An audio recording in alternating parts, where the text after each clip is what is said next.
Paper 74. Adam and Eve. Adam and Eve arrived on Urantia from the year AD 1934, 37,848 years ago. It was in mid-season when the garden was in the height of bloom that they arrived. At high noon and unannounced, the two seraphic transports, accompanied by the JERUSEM personnel entrusted with the transportation of the biologic uplifters to Urantia, settled slowly to the surface of the revolving planet in the vicinity of the Temple of the Universal Father. All the work of rematerializing the bodies of Adam and Eve was carried on within the precincts of this newly created shrine. And from the time of their arrival, 10 days passed before they were recreated in dual human form for presentation as the world's new rulers. They regained consciousness simultaneously. The material sons and daughters always serve together. It is the essence of their service at all times and in all places never to be separated. They are designed to work in pairs. Seldom do they function alone. 1. Adam and Eve on JERUSEM. The planetary Adam and Eve of Urantia were members of the senior corps of material sons on JERUSEM, being jointly number 14,311. They belonged to the third physical series and were a little more than 8 feet in height. At the time Adam was chosen to come to Urantia, he was employed with his mate in the trial and testing physical laboratories of JERUSEM. For more than 15,000 years they had been directors of the Division of Experimental Energy as applied to the modification of living forms. Long before this, they had been teachers in the citizenship schools for new arrivals on JERUSEM, and all this should be borne in mind in connection with the narration of their subsequent conduct on Urantia. When the proclamation was issued calling for volunteers for the mission of Adamic adventure on Urantia, the entire senior corps of material sons and daughters volunteered. The Melchizedek examiners, with the approval of Lanaforge and the Most High's Evidentia, finally selected the Adam and Eve who subsequently came to function as the biologic uplifters of Urantia. Adam and Eve had remained loyal to Michael during the Lucifer Rebellion. Nevertheless, the pair were called before the System Sovereign and his entire cabinet for examination and instruction. The details of Urantia affairs were fully presented. They were exhaustively instructed as to the plans to be pursued in accepting the responsibilities of rulership on such a strife-torn world. They were put under joint oaths of allegiance to the Most High's Evidentia and to Michael of Salvington, and they were duly advised to regard themselves as subject to the Urantia Corps of Melchizedek receivers until that governing body should see fit to relinquish rule on the world of their assignment. This JERUSEM pair left behind them on the capital of Satania and elsewhere 100 offspring, 50 sons and 50 daughters, magnificent creatures who had escaped the pitfalls of progression and who were all in commission as faithful stewards of Universe Trust at the time of their parents' departure for Urantia. And they were all present in the beautiful Temple of the Material Sons, attendant upon the farewell exercises associated with the last ceremonies of the bestowal acceptance. These children accompanied their parents to the dematerialization headquarters of their order, and were the last to bid them farewell in divine speed as they fell asleep in the personality lapse of consciousness which precedes the preparation for seraphic transport. The children spent some time together at the family rendezvous, rejoicing that their parents were soon to become the visible heads, in reality the sole rulers, of Planet 606 in the system of Satania. And thus did Adam and Eve leave JERUSEM amidst the acclaim and well-wishing of its citizens. They went forth to their new responsibilities adequately equipped and fully instructed concerning every duty and danger to be encountered on Urantia. 2. Arrival of Adam and Eve. Adam and Eve fell asleep on JERUSEM, and when they awakened in the Father's temple on Urantia, in the presence of the mighty throng assembled to welcome them, they were face to face with two beings of whom they had heard much, Van and his faithful associate Amadon. These two heroes of the Caligastia secession were the first to welcome them in their new garden home. The tongue of Eden was an Andonic dialect as spoken by Amadon. Van and Amadon had markedly improved this language by creating a new alphabet of 24 letters, and they hoped to see it become the tongue of Urantia as the Edenic culture would spread throughout the world. Adam and Eve had fully mastered this human dialect before they departed from JERUSEM, so that this son of Andon heard the exalted ruler of his world address him in his own tongue. And on that day there was great excitement and joy throughout Eden as the runners went in great haste to the rendezvous of the carrier pigeons assembled from near and far, shouting, "Let loose the birds, let them carry the word that the promised Son has come." Hundreds of believer settlements had faithfully, year after year, kept up the supply of these home-reared pigeons for just such an occasion.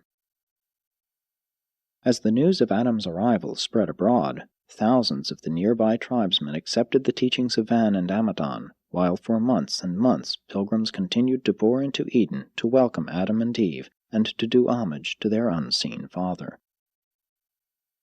Soon after their awakening, Adam and Eve were escorted to the formal reception on the great mound to the north of the temple. This natural hill had been enlarged and made ready for the installation of the world's new rulers. Here, at noon, the Urantia Reception Committee welcomed this son and daughter of the system of Satania. Amadon was chairman of this committee, which consisted of 12 members embracing a representative of each of the 6 Sangic races, the acting chief of the Midwayers, Anan, a loyal daughter and spokesman for the Nodites, Noah, the son of the architect and builder of the garden and executive of his deceased father's plans, and the 2 resident life carriers. The next act was the delivery of the charge of planetary custody to Adam and Eve by the senior Melchizedek, chief of the Council of Receivership on Urantia.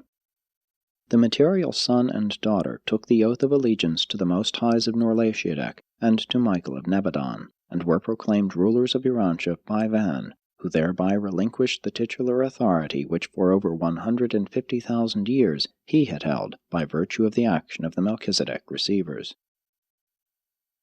And Adam and Eve were invested with kingly robes on this occasion, the time of their formal induction into world rulership.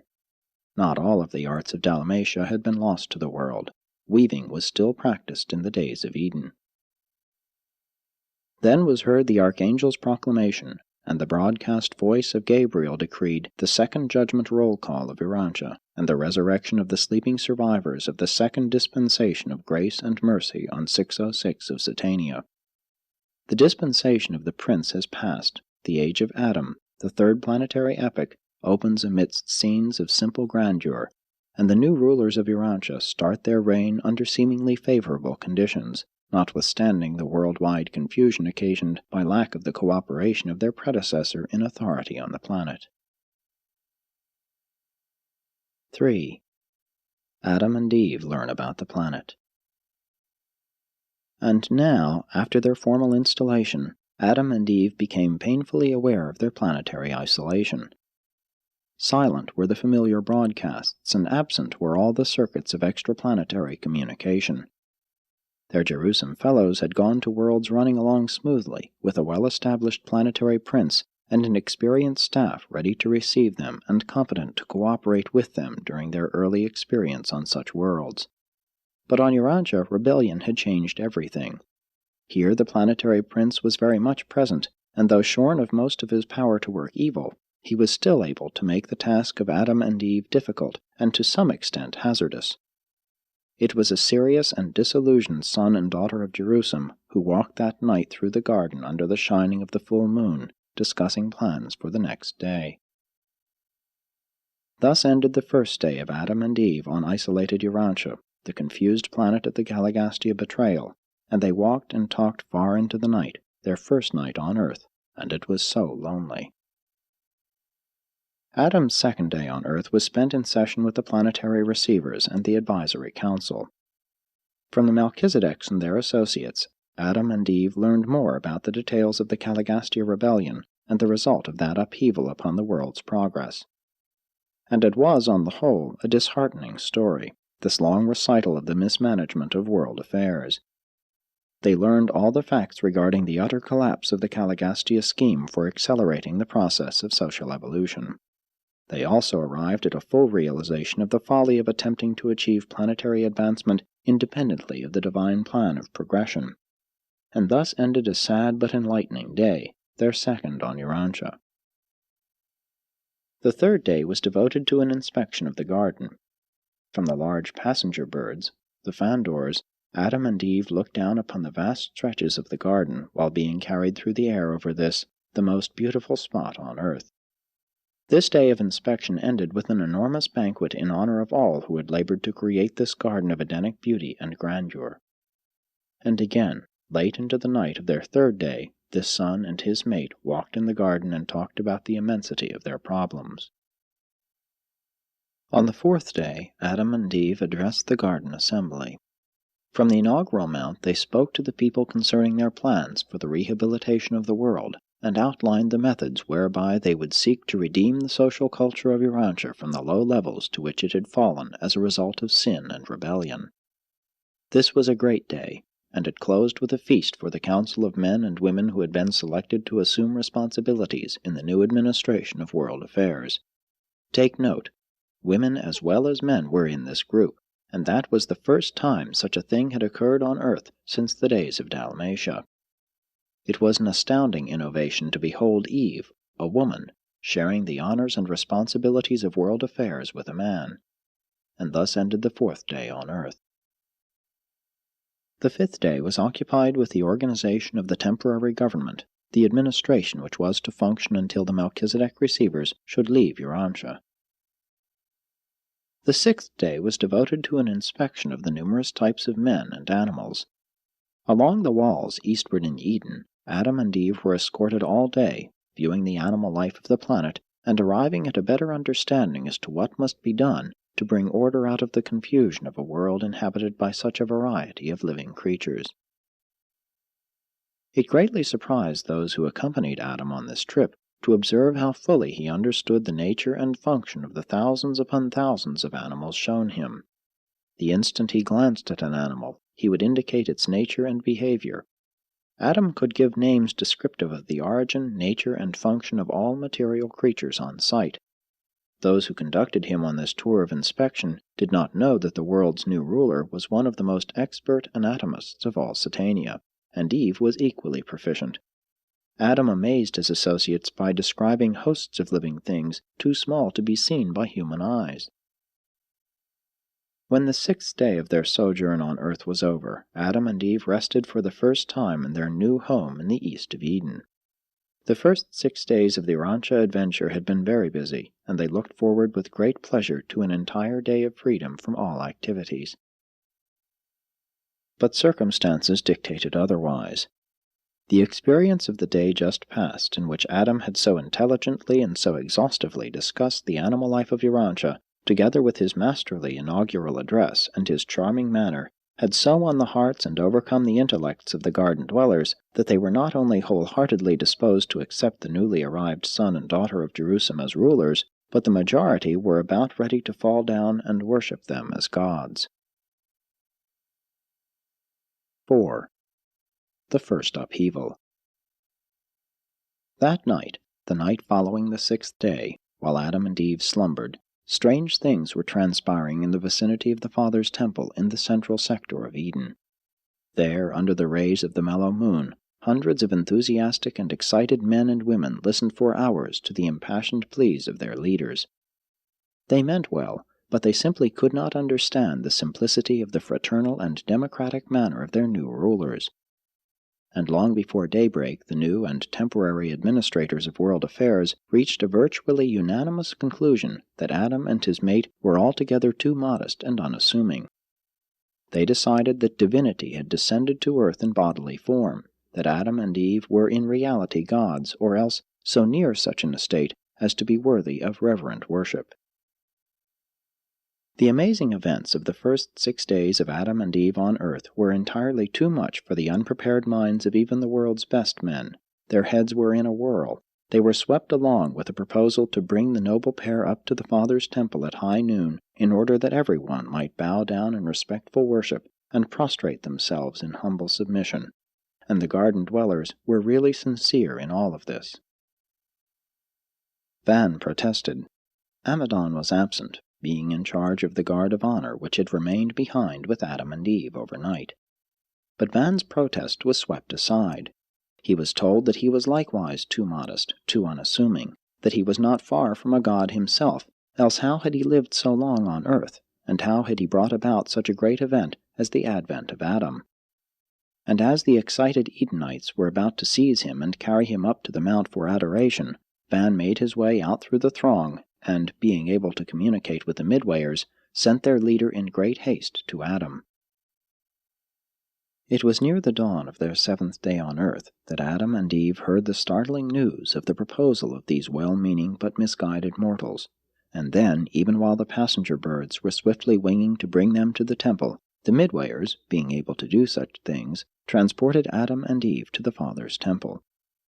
It was early on the morning of this seventh day, and from the mount of their so recent reception, that Adam held forth an explanation of the orders of divine sonship, and made clear to these earth minds that only the Father and those whom he designates may be worshipped. Adam made it plain that he would accept any honor and receive all respect, but worship never. It was a momentous day, and just before noon, about the time of the arrival of the seraphic messenger bearing the JERUSEM acknowledgment of the installation of the world's rulers, Adam and Eve, moving apart from the throng, pointed to the Father's temple and said, "Go you now to the material emblem of the Father's invisible presence, and bow down in worship of Him who made us all, and who keeps us living. And let this act be the sincere pledge that you never will again be tempted to worship anyone but God." They all did as Adam directed. The material son and daughter stood alone on the mount with bowed heads, while the people prostrated themselves about the temple. And this was the origin of the Sabbath day tradition. Always in Eden the seventh day was devoted to the noontide assembly at the temple. Long it was the custom to devote this day to self-culture. The forenoon was devoted to physical improvement, the noontime to spiritual worship, the afternoon to mind culture, while the evening was spent in social rejoicing. This was never the law in Eden, but it was the custom as long as the Adamic administration held sway on earth. 5. Adam's administration. For almost 7 years after Adam's arrival, the Melchizedek receivers remained on duty, but the time finally came when they turned the administration of world affairs over to Adam and returned to JERUSEM. The farewell of the receivers occupied the whole of a day, and during the evening the individual Melchizedeks gave Adam and Eve their parting advice and best wishes. Adam had several times requested his advisers to remain on earth with him, but always were these petitions denied. The time had come when the material sons must assume full responsibility for the conduct of world affairs. And so, at midnight, the seraphic transports of Satania left the planet with 14 beings for JERUSEM, the translation of Van and Amadon occurring simultaneously with the departure of the 12 Melchizedeks. All went fairly well for a time on Urantia, and it appeared that Adam would, eventually, be able to develop some plan for promoting the gradual extension of the Edenic civilization. Pursuant to the advice of the Melchizedeks, he began to foster the arts of manufacture with the idea of developing trade relations with the outside world. When Eden was disrupted, there were over 100 primitive manufacturing plants in operation, and extensive trade relations with the nearby tribes had been established. For ages, Adam and Eve had been instructed in the technique of improving a world in readiness for their specialized contributions to the advancement of evolutionary civilization. But now they were face to face with pressing problems, such as the establishment of law and order in a world of savages, barbarians, and semi-civilized human beings. Aside from the cream of the Earth's population assembled in the garden, only a few groups here and there were at all ready for the reception of the Adamic culture. Adam made a heroic and determined effort to establish a world government, but he met with stubborn resistance at every turn. Adam had already put in operation a system of group control throughout Eden, and had federated all of these companies into the Edenic League. But serious trouble ensued when he went outside the garden and sought to apply these ideas to the outlying tribes. The moment Adam's associates began to work outside the garden, they met the direct and well-planned resistance of Caligastia and Dalagastia. The fallen prince had been deposed as world ruler, but he had not been removed from the planet. He was still present on Earth and able, at least to some extent, to resist all of Adam's plans for the rehabilitation of human society. Adam tried to warn the races against Caligastia, but the task was made very difficult because his archenemy was invisible to the eyes of mortals. Even among the Edenites there were those confused minds that leaned toward the Caligastia teaching of unbridled personal liberty, and they caused Adam no end of trouble. Always were they upsetting the best-laid plans for orderly progression and substantial development. He was finally compelled to withdraw his program for immediate socialization. He fell back on Van's method of organization, dividing the Edenites into companies of 100, with captains over each, and with lieutenants in charge of groups of 10. Adam and Eve had come to institute representative government in the place of monarchical, but they found no government worthy of the name on the face of the whole earth. For the time being, Adam abandoned all effort to establish representative government, and before the collapse of the Edenic regime, he succeeded in establishing almost 100 outlying trade and social centers where strong individuals ruled in his name. Most of these centers had been organized aforetime by Van and Amadon. The sending of ambassadors from one tribe to another dates from the times of Adam. This was a great step forward in the evolution of government. 6. Home life of Adam and Eve. The Adamic family grounds embraced a little over 5 square miles. Immediately surrounding this home site, provision had been made for the care of more than 300,000 of the pure-line offspring. But only the first unit of the projected buildings was ever constructed. Before the size of the Adamic family outgrew these early provisions, the whole Edenic plan had been disrupted and the garden vacated.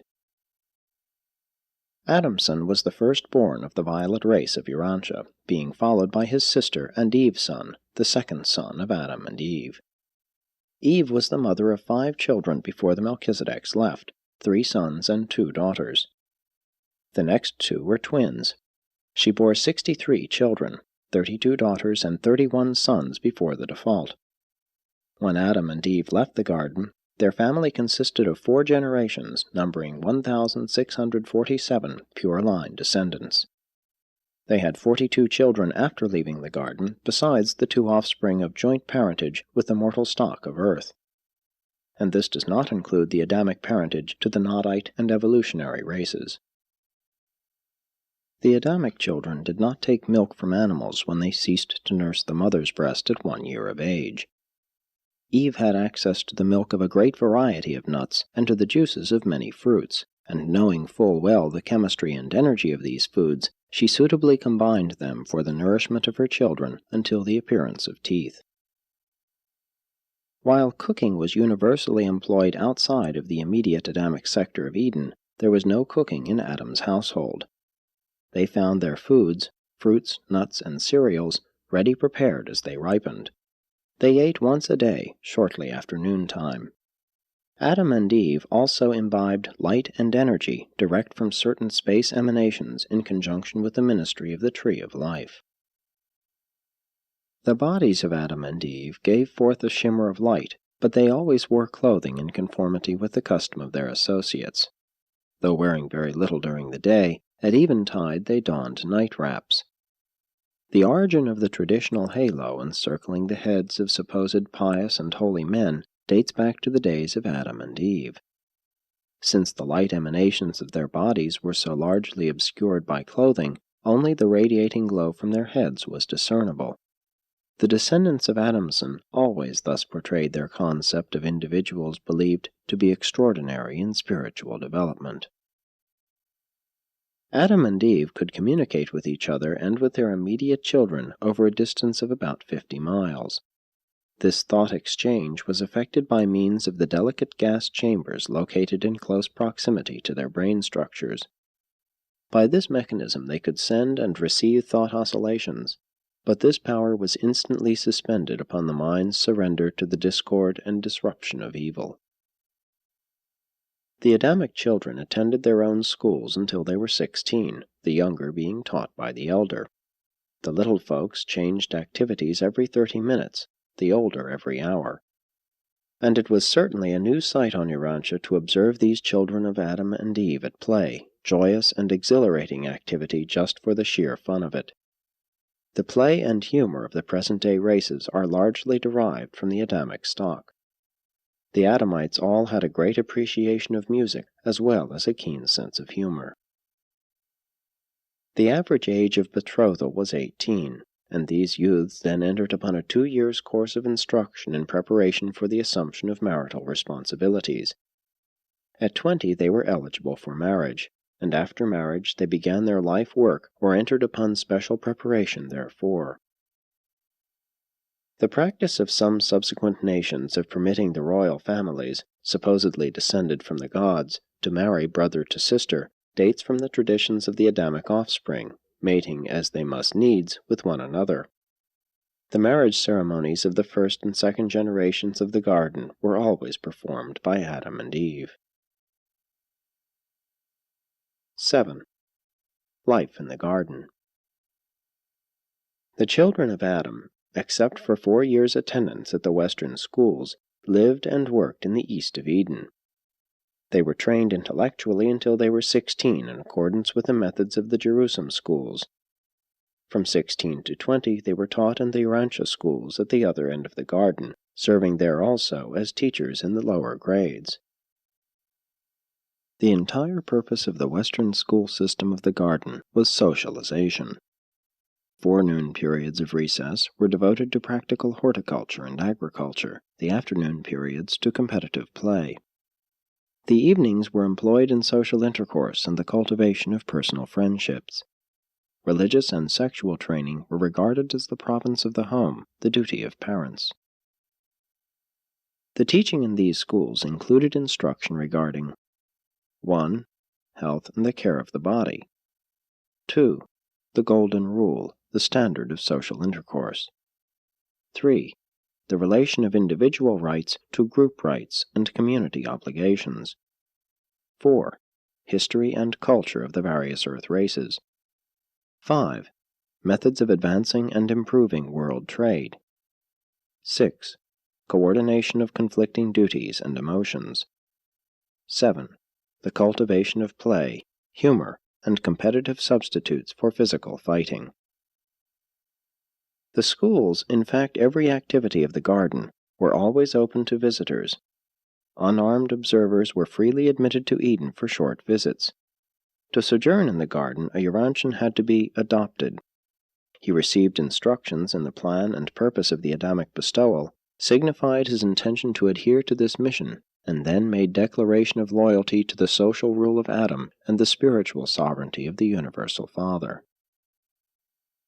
The laws of the garden were based on the older codes of Dalmatia, and were promulgated under 7 heads. 1. The laws of health and sanitation. 2. The social regulations of the garden. 3. The code of trade and commerce.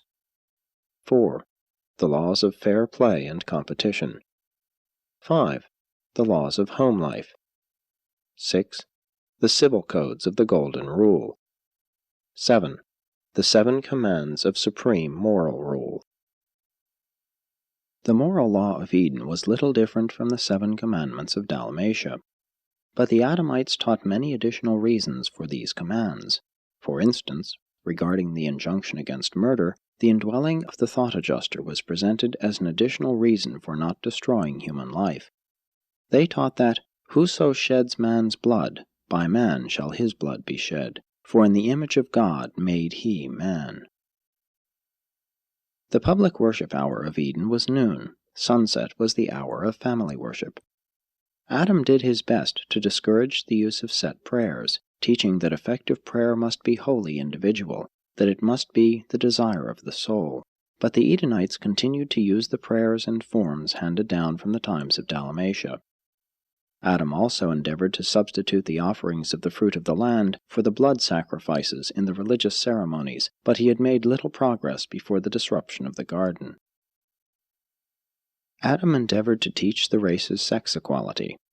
The way Eve worked by the side of her husband made a profound impression upon all dwellers in the garden. Adam definitely taught them that the woman, equally with the man, contributes those life factors which unite to form a new being. Theretofore, mankind had presumed that all procreation resided in the loins of the father. They had looked upon the mother as being merely a provision for nurturing the unborn and nursing the newborn. Adam taught his contemporaries all they could comprehend, but that was not very much, comparatively speaking. Nevertheless, the more intelligent of the races of Earth looked forward eagerly to the time when they would be permitted to intermarry with the superior children of the violet race. And what a different world Urantia would have become if this great plan of uplifting the races had been carried out. Even as it was, tremendous gains resulted from the small amount of the blood of this imported race which the evolutionary peoples incidentally secured. And thus did Adam work for the welfare and uplift of the world of his sojourn. But it was a difficult task to lead these mixed and mongrel peoples in the better way. 8. The Legend of Creation. The story of the creation of Urantia in 6 days was based on the tradition that Adam and Eve had spent just 6 days in their initial survey of the garden. This circumstance lent almost sacred sanction to the time period of the week, which had been originally introduced by the Dalmatians. Adam's spending 6 days inspecting the garden and formulating preliminary plans for organization was not prearranged. It was worked out from day to day. The choosing of the 7th day for worship was wholly incidental to the facts herewith narrated. The legend of the making of the world in 6 days was an afterthought, in fact, more than 30,000 years afterwards. One feature of the narrative, the sudden appearance of the sun and moon, may have taken origin in the traditions of the one-time sudden emergence of the world from a dense space cloud of minute matter, which had long obscured both sun and moon. The story of creating Eve out of Adam's rib is a confused condensation of the Adamic arrival and the celestial surgery connected with the interchange of living substances associated with the coming of the corporeal staff of the planetary prince more than 450,000 years previously. The majority of the world's peoples have been influenced by the tradition that Adam and Eve had physical forms created for them upon their arrival on Urantia. The belief in man's having been created from clay was well nigh universal in the Eastern Hemisphere. This tradition can be traced from the Philippine Islands around the world to Africa. And many groups accepted this story of man's clay origin by some form of special creation in the place of the earlier beliefs in progressive creation, evolution. Away from the influences of Dalmatia and Eden, mankind tended toward the belief in the gradual ascent of the human race. The fact of evolution is not a modern discovery. The ancients understood the slow and evolutionary character of human progress. The early Greeks had clear ideas of this despite their proximity to Mesopotamia. Although the various races of Earth became sadly mixed up in their notions of evolution, nevertheless many of the primitive tribes believed and taught that they were the descendants of various animals. Primitive peoples made a practice of selecting for their totems the animals of their supposed ancestry. Certain North American Indian tribes believed they originated from beavers and coyotes. Certain African tribes teach that they are descended from the hyena, a Malay tribe from the lemur, a New Guinea group from the parrot. The Babylonians, because of immediate contact with the remnants of the civilization of the Adamites, enlarged and embellished the story of man's creation. They taught that he had descended directly from the gods. They held to an aristocratic origin for the race, which was incompatible with even the doctrine of creation out of clay. The Old Testament account of creation dates from long after the time of Moses. He never taught the Hebrews such a distorted story, but he did present a simple and condensed narrative of creation to the Israelites, hoping thereby to augment his appeal to worship the Creator, the Universal Father, whom he called the Lord God of Israel. In his early teachings, Moses very wisely did not attempt to go back of Adam's time, and since Moses was the supreme teacher of the Hebrews, the stories of Adam became intimately associated with those of creation.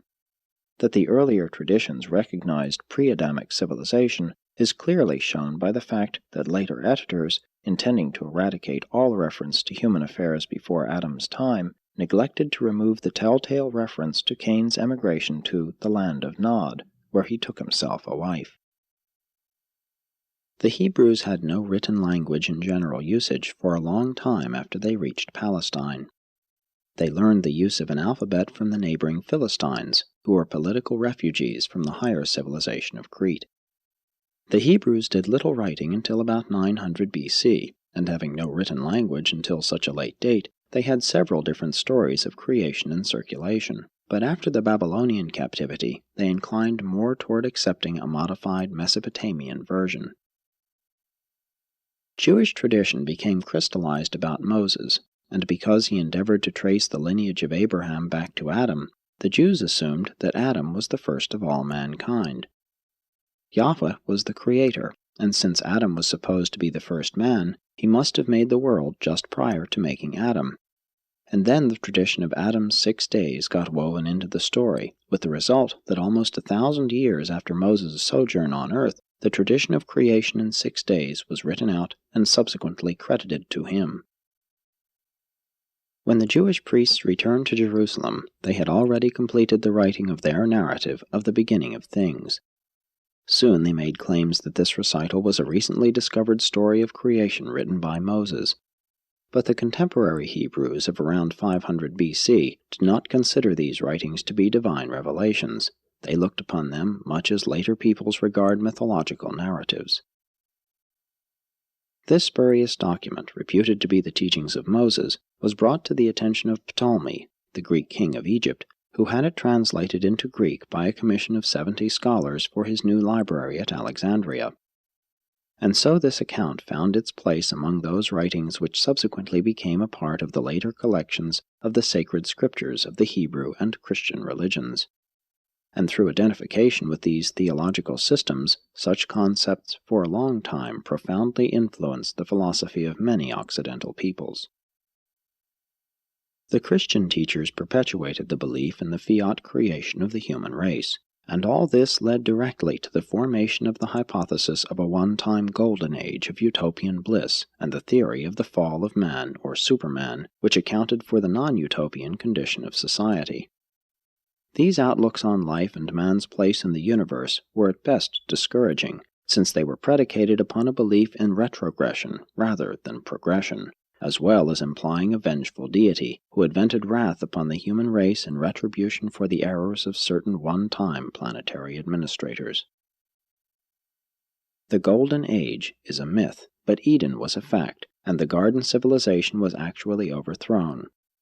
Adam and Eve carried on in the garden for 117 years, when, through the impatience of Eve and the errors of judgment of Adam, they presumed to turn aside from the ordained way, speedily bringing disaster upon themselves and ruinous retardation upon the developmental progression of all Urantia. Narrated by Salonia, the seraphic voice in the garden.